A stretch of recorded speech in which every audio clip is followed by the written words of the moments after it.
how does that impact? What's the trickle down of that?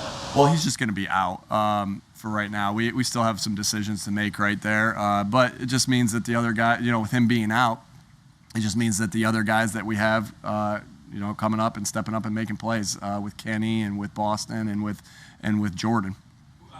Jordan will be up then, I guess. Well, we're still talking about through some things, but naturally, he's practiced with the starters this week, and we have a lot of confidence in him. With Jordan, it's pretty rare to have a former Pro Bowler on your practice squad. What have you learned about him over the last couple of months and his professionalism and work ethic behind the scenes? Yeah, again, I just see a guy that comes to work every day and does his job every day and prepares our defense. The last month or so, he's been preparing our defense to get ready to play and working on his craft as a running back. And so, and that's what pros do. They come to work every day and they do what's required of them and more, even more, because he's continuing to work even more out there and they're ready when their number's called.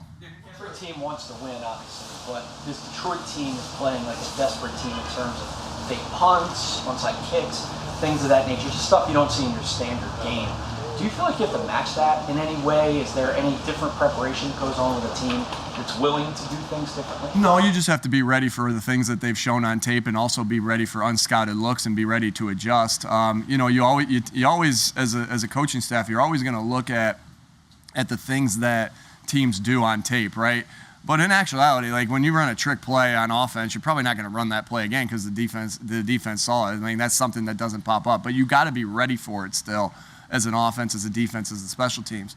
And then when things kind of pop up throughout a game, what we'll call as coaches unscouted looks come up. You just got to be ready to play your rules on each individual play and be able to adjust when you get to the sideline on that play. And so, that's pretty standard. Again, you just got to be ready for those unscouted looks, and we know how to handle that because, again, when you're an offense or you're a defense, naturally there's going to be things that come at you that you're not I don't want to say ready for, but you haven't seen on tape, and that's where your rules on each individual play come into place.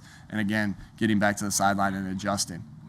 Together the offensive game plan, do you have an idea of how many unscouted looks you want to be able to present? Yeah, I mean, for the most part, you do want to. You look at plays and you're like, well, we haven't run this. It's not a certain number, again, because you're trying to rep plays and do plays that give you a chance to win and give you an opportunity to win. So it's not a particular number, but you're always saying, well, they haven't seen this yet, or another thing you're constantly saying to yourself is they've seen this out of this look. Let's show them this, right? It's your counterpunch, right? And so again, not a particular number, but it's obviously something that we think about a lot. What do you stand with yesterday? Dickerson, Harris, and Hargrave. How are they? I'm sorry, say that again. I'm sorry. 3 starters were limited yesterday: Dickerson, Hargrave, and Harris. How are they? Are they playing?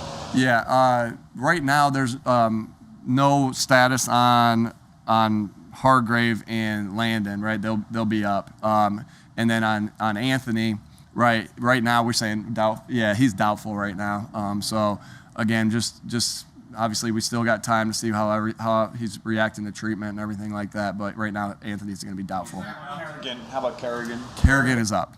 Is there an update on Kayvon? I said that right? Well, is there an update on Kayvon and Tyree? Kayvon and Tyree, right? So we still have 24 hours to see how this next 24 hours goes right here. So we're still sorting through that. They've had a question of the Lions, the offensive line. It's young, particularly on the left side. And there's a guy, 73, Jonah Jackson. I don't know if you're familiar with him, but he's over there. He's a local guy. What's your impression of him in that line?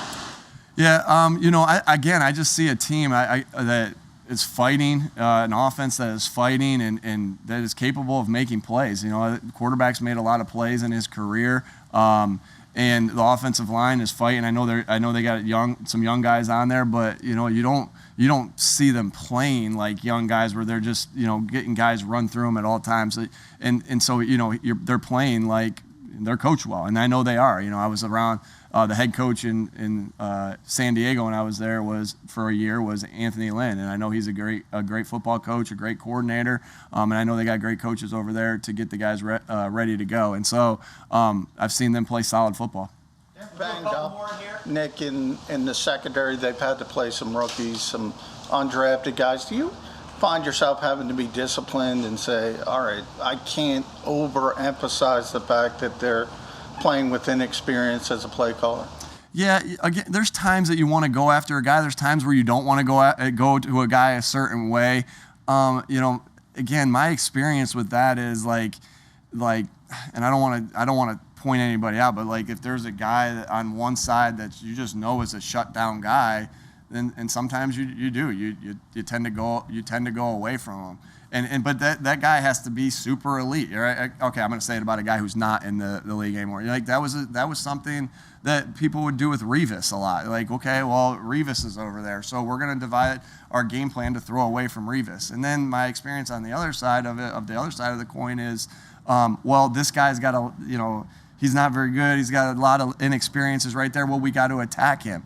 But those are extremes in it, right? And so, like, I don't see those guys, as the extreme here. I see them playing solid football. So unless it's an extreme in those areas, you don't really, with the corner spot, you don't really just say, I'm going to just attack him or I'm just going to go away from him, unless it's super extreme. And I guess right now with this team, I just don't see that on that side with these DBs. And I see DBs that are fighting, that may not have been drafted high. But again, like my experience with that is like, okay, you weren't drafted high. We're playing the guys that are best available for us and the guys that give us the best chance to win. I don't care if you were drafted in the first round, sixth round, weren't drafted at all. Best guys are going to play. And that's obviously what this coaching staff's doing over there in Detroit. So I got a lot of respect for the guys that are playing over there on that side of the ball, and they fight and they play hard. And that's a tribute to their head coach that, they have them fighting and playing hard. Speaking of young guys, can I ask? Yeah. Speaking of young guys, young players, how do you think the growth has been for your three wide receivers, Rager, Smith, and Quez? Yeah, I've seen them grow. I've seen them grow, and they continue to make plays. I know there's that, the philosophy that there's only one football, but and there's three guys to get the ball to in one room, and so. But we're doing everything we can do to get them the football. We have other good playmakers as well, and so but it definitely it's a rarity. Again, I don't want to say a rarity because I don't want to put anybody down on it. But it's a rarity that you have three guys that you're like, we got to try to game plan for, and we got to try to get them the football for. Because sometimes in a room you're like, well, we're gonna game plan for this guy, and the other guys are gonna kind of just get their touches as they come. We want to get these guys touches because they're all explosive playmakers. So, and you don't do that, and you don't think that way as a coach unless they give you a reason to do that. And so obviously their talent of these three guys have given us the reason to want to give them the football, but also their development. So, Aaron Moorhead's done a great job with the room of continuing to develop them through the individual drills, through this coaching philosophies, and they've done a great job of doing it themselves. They're mature players, meaning their mature mentality because they're just working on getting better every day. And that's been my experience with all three of those guys, that they're coming to work every day to get better, and that's what I see, and that's why I see growth. All right. Thanks. I thought we were staying here.